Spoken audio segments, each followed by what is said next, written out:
दाशिना जी, बहुत बहुत स्वागत है आपका हमारे इस कार्यक्रम में। बहुत हम कह सकते हैं कि कोयलांचल से हमारी एक शुरुआत है एक सीरीज़ की, और वो सीरीज़ अलग अलग ज़िलों में अलग अलग विषयों पर बात करेगी। यहाँ का जो विषय हमारा वो ये है कि कालिख से कितना बाहर है कोयलांचल।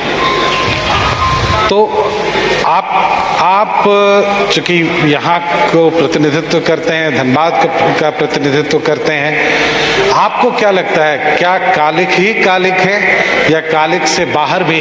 नहीं, मैं ऐसा नहीं मानता कि धनबाद में केवल कालिख ही है। इसी कोयले से, इसी कालिख से हीरा भी निकले है धनबाद ने, बहुत से हीरा प्रोड्यूस किया है धनबाद ने। और यह एक पहलू जरूर है, ठीक है, जैसा हमारे पूर्व के वक्ताओं ने भी कहा आपको। और कोयला के कालिख मतलब यहाँ कोयला चोरी की बातें होती है। बाकी अगर कोयला नहीं रहे तो पूरे देश को रोशनी नहीं मिलेगा, ऊर्जा नहीं मिलेगा। तो ये तो ऊर्जा का स्रोत है। अब हर चीज के दो पहलू जरूर होते हैं, लेकिन आज इसी कोयले से धनबाद न केवल भारतवर्ष में, विश्व में अपना स्थान रखता है। और एक से एक धनबाद में अच्छे बड़े धनबाद ने एक से हर क्षेत्र में हीरा पैदा किया है।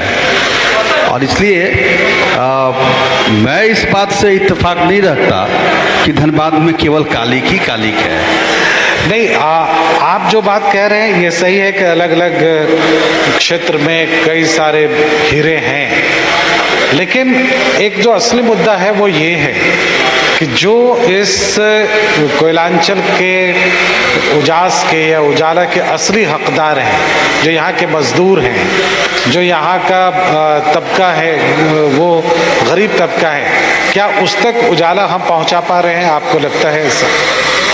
देखिए, मजदूरों के शोषण तो हुए हैं। मजदूरों का जो हक जितना मिलना चाहिए वो मिला नहीं है, ये सच्चाई है। आज भी मैं तो ये कहूँगा कि रोजगार बहुत बड़ा मुद्दा है। जो आज झारखंड में जो सरकार चल रही है, जो जेएमएम कांग्रेस की सरकार है, पिछली सरकार रघुवर दास जी की सरकार थी, बहुत काम करते हुए भी चुनाव हार गई। इसका बहुत बड़ा कारण यह था कि चुनाव के समय इन लोगों ने वादा किया था कि 5 लाख लोगों को हम रोजगार नौकरी देंगे, और नहीं तो 5,000-7,000 भत्ता देंगे बेरोजगारी, नहीं तो राजनीति से संन्यास ले लेंगे। वर्तमान मुख्यमंत्री ने ये वादा किया था, और इस झूठे वादे में लोग फंस गए। तो रोजगार तो मिला नहीं। आप जहाँ भी जाइए, अभी तो लोग यहाँ नहीं है, नहीं तो मैं पूछता कि भैया बताओ आपके जानने सुनने में किसी को नौकरी मिला क्या? तो इसलिए देखिए, ये परेशानी है। स्थानीय आज तक लगभग 3 साल से ऊपर हो गए, आज तक यह सरकार ने स्थानीय नीति को छेड़ा, लेकिन पूरा नहीं किया। लोगों के बीच में स्थानीय कौन है यह तक तय नहीं कर पाई। तो ऐसे में आप कैसे उम्मीद करते हैं? नहीं, लेकिन एक सवाल धनबाद तो ये सवाल पूछे,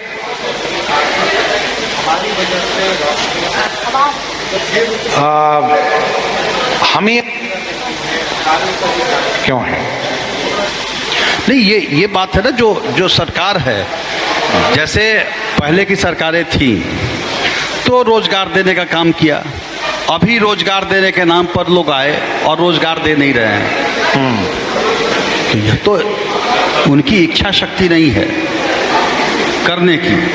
अब रही बात यहाँ पे जो मजदूर काम करते हैं कोयला खदानों में, कोयला खदानों में काम करने वाले मजदूर जो हैं, वे जो हक उनका मिलना चाहिए, जो हक मिलना चाहिए वो उनको अभी तक मिल नहीं पा रहा। बीच के लोग जो हैं, जो बिचौलिए हैं, जो मजदूरों के काम के बीच में, वे उनके अधिकारों का कहीं ना कहीं हनन कर रहे हैं।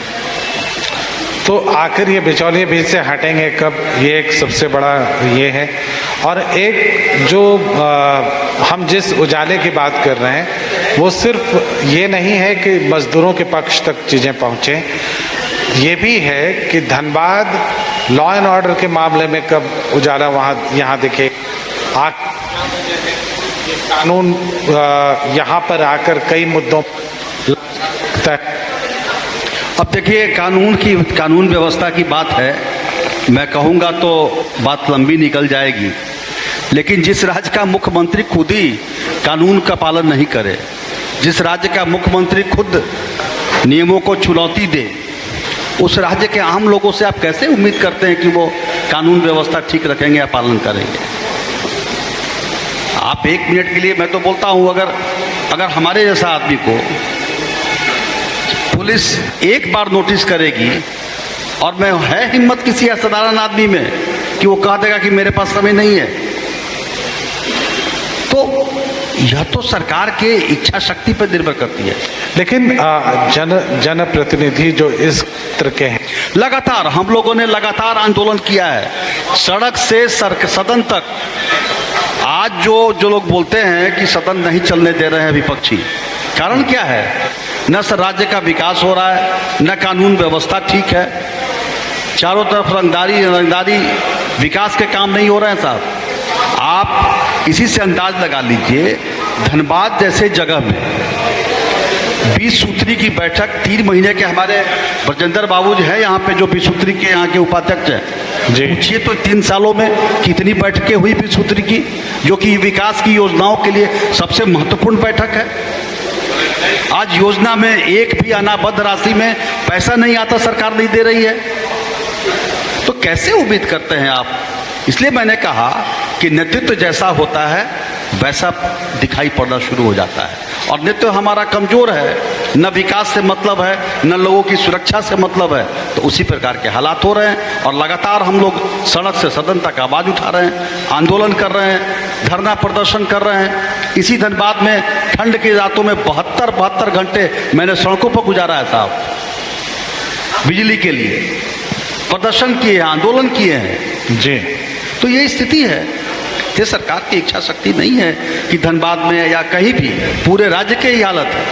अभी मैं सुन रहा था बातों को, अशोक सिंह जी की, महिलाओं की बात कर रहे थे, उनकी उत्पीड़न की, उनके अत्याचार की बात कर रहे थे। तो यह कानून व्यवस्था तो बिल्कुल खत्म है, ध्वस्त है। तो आप अब चूंकि बजट सत्र भी सामने है आपके, आपको लगता है कि यहाँ के विकास के लिए कोई योजना ऐसी सरकार लेकर आएगी या आ सकती है, या आपका दबाव उस पर काम करेगा जिससे यहाँ की स्थिति में कुछ सुधार हो?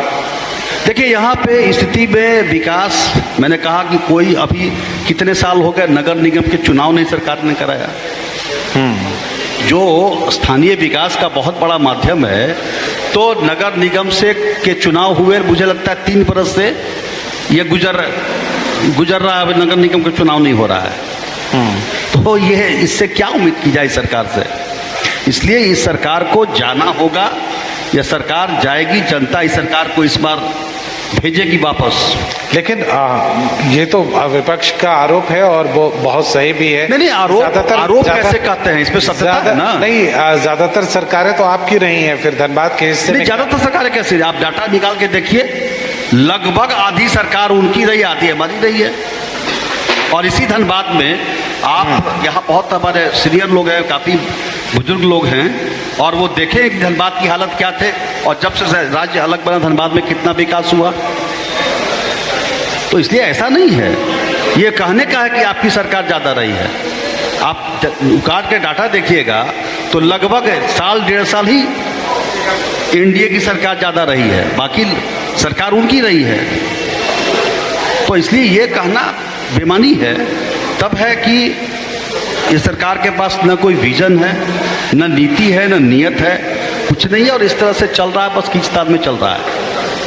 तो धनबाद उम्मीद क्या करे? आज जिस पॉइंट पर हम खड़े हैं, धनबाद क्या उम्मीद करे? कितने वर्षों में उसको उसका हक मिल जाएगा? नहीं, धनबाद में हम लोग लगे हुए हैं। बाकी हमारे केंद्र सरकार की योजनाएं चल रही हैं, केंद्र सरकार की योजनाएं चल रही हैं, और उसमें हम लोग विकास के जो काम हो रहे हैं आज पूरे राज्य में आप देखिए, सड़कों की जो स्थिति है, जो सड़क सुधर रहे हैं, ये सब केंद्र सरकार के द्वारा किया हुआ काम है, या पहले के रघुवर दास की सरकार के द्वारा किया हुआ काम है। इस सरकार में इस सरकार में मैं तो बोलूंगा तो बोलिए कि आप विपक्ष के विधायक हैं, लेकिन आप खोज लीजिए या पूछ लीजिए किसी से कि जब से सरकार आई है धनबाद में कौन से विकास के काम महत्वपूर्ण हुए हैं।